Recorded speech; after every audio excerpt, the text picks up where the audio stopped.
सक्तम तारी खोंजे Langit karo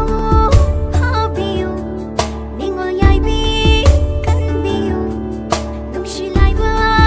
lipiyo Yako'y sagot si kambiyo